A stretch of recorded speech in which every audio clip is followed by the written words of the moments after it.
And it's just so mind-numbingly stupid that people get paid to make lists like this.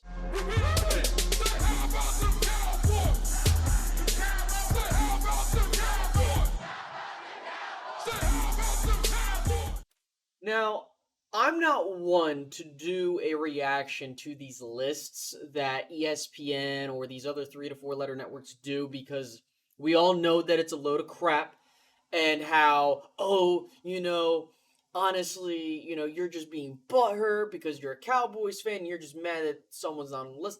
It's not just that. It's the fact that this exposes a narrative that's being pushed by these networks that ultimately seeps into our fan base, but more importantly, to any sports fan. Now, I'm not sure if you guys are aware of what happened, but ESPN did another list that they're charging $6 goddamn dollars just to put on their stupid, crappy website, and it was involving a ranking of the top 10 receivers in the league, but not only that, they included an honorable mention of 10 other receivers that could have been on the list. So, the moral of the story being that none of the Cowboys wide receivers out of Amari Cooper, Gallup, or CeeDee Lamb were on this list. Okay? And it's one thing if one of them's on there and, okay, whatever. But the fact that none of them made it is something that's egregious. So I'm really curious to see who they put on the list. So I'm going to share this for you guys. So let me go ahead and pull this up. Now, Devonta Adams, number 1. Okay, cool. DeAndre Hopkins. Now, keep in mind, I'm the exact same way. I'm not doing a tier list for these types of wide receivers because there's so many receivers. I'm not even going to bother. So, Devonta Adams, number 1. DeAndre Hopkins, 2. Okay. Stephon Diggs, 3. Okay. Tyreek Hill, 4. Whatever. Julio Jones, 5. Keenan Allen, 6. Mike Evans, 7. Me personally, I think Mike Evans is better than Keenan Allen, but okay. Michael Thomas, 8. Again, I think Michael Thomas is a lot better than that, but we'll see what happens without Drew Brees. DK Metcalf, 9. And AJ Brown, 10. Now, in my honest opinion, I think that Amari Cooper is a top 10 receiver when fully healthy. He had his best statistical season to date, even when he had 4 other quarterbacks throwing him the football. And so for me, if you were to ask me in this top 10 list, where would I put Amari Cooper? Honestly, probably between 6 and 10. Okay, I think it's hard to really gauge a receiver because, I don't really care for these types of lists. I really do more of the tier-based list like I did with the quarterback rankings because I feel like it's more ambiguous to rank those on tiers rather than, for me, I look at it as, okay, who's a number 1 wideout that you can rely on, the 1B guy that can be a solid dude but maybe needs another partner in order to do well, those kinds of guys, right? Now, in the honorable mention category, they had Calvin Ridley, Allen Robinson, Odell Beckham Jr., Justin Jefferson, Cooper Kupp, Chris Godwin, Adam Thielen, Terry McLaurin, and Jarvis Landry. Now, I'm not saying these guys are bums. That's something I want to get perfectly clear. However, it's egregious that not even a single Cowboys receiver made this list. And the thing in terms of the narrative that gets pushed by these networks is that, Dak Prescott's not a good quarterback and he needs weapons around him to be good, which is dumb because any other quarterback needs weapons to do well. But then, when you have lists like these come out, then all of a sudden it's like, so, wait a minute. How is it that Dak is terrible and his receivers are terrible and his entire offense is terrible to the point to where now is it that Dak is a bad quarterback and he needs help? Or is it that he's good, it's just his weapons suck? And it's just so mind-numbingly stupid that people get paid to make lists like this.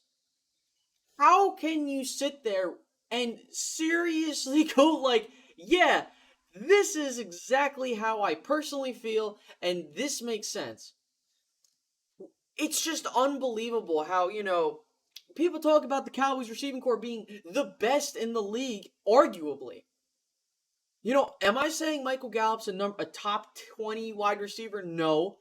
I think that if Justin Jefferson can make this list, I think that CeeDee Lamb can definitely be in the conversation. And I guarantee you he would be if it wasn't for the fact that Dak Prescott went down early. He was on pace to shatter some records in terms of like Cowboys stuff, considering the pace he was going at, but I don't understand it. I really don't. Like, I hate how these four-letter networks go out of their way to be like, let's trash Dak because, and this isn't me saying this as someone that's like, Dak is the best quarterback in the league. Like, I'm not that crazy. I look at it this way.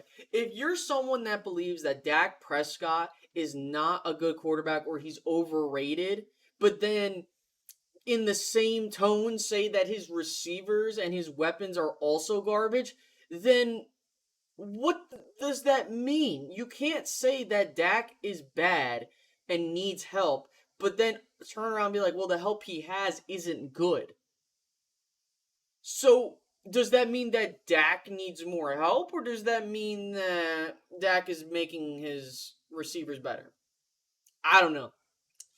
Which, by the way, if it wasn't for Dak Prescott, Randall Cobb doesn't get a paycheck, and Cole Beasley doesn't get a paycheck going out. Considering that he was with Dak for several more years. So, just saying. Yeah, I just don't know. I think that it's stupid how people keep getting away with this. I mean, we're talking about Amari Cooper, a guy that's been one of the most consistent wide receivers in all of football in terms of like season by season basis. We're talking about CeeDee Lamb, who was seen as one of the best wide receiver prospects to come out of the draft in recent memory. So now all of a sudden he's just whatever. Then you have Michael Gallup. Granted, Michael Gallup is in a situation where maybe he's going to get paid. Maybe he stays with Dallas. He's making a couple bucks. Who knows? But even that, like, you got to sit here and say to me with a straight face that Jarvis Landry is a better receiver than Amari Cooper. You mean to tell me that, Michael Gallup, CeeDee Lamb, these guys are not as good as Jarvis Landry? Now, I'm not saying Jarvis Landry's trash. I think he's a fine receiver, but definitely not better than some of these other guys that are with Dallas. Like, I personally feel like Cooper's a top 10 receiver. I think that Gallup has the ability to creep into the top 25, let alone top 20, if things go his way. I think CeeDee Lamb's going to be the best receiver in football at some point in time if his development goes through the roof, which so far, based off of what we're seeing, he's going to really show out in his second year. So I don't want to drag this on. I just wanted to put this out into the YouTube space for us to talk about. I don't know how you guys feel about it.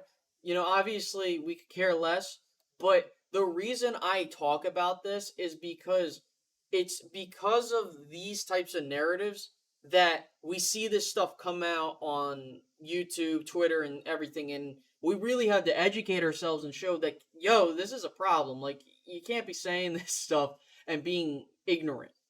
So, I don't want to go on forever. I do appreciate you guys tuning in. I hope you guys enjoy the rest of your day. If you could, make sure to leave a like, subscribe if you're new, and hit the notification bell. And I'll catch you guys in the next one. All right, guys? Have a great rest of your day. Bye-bye.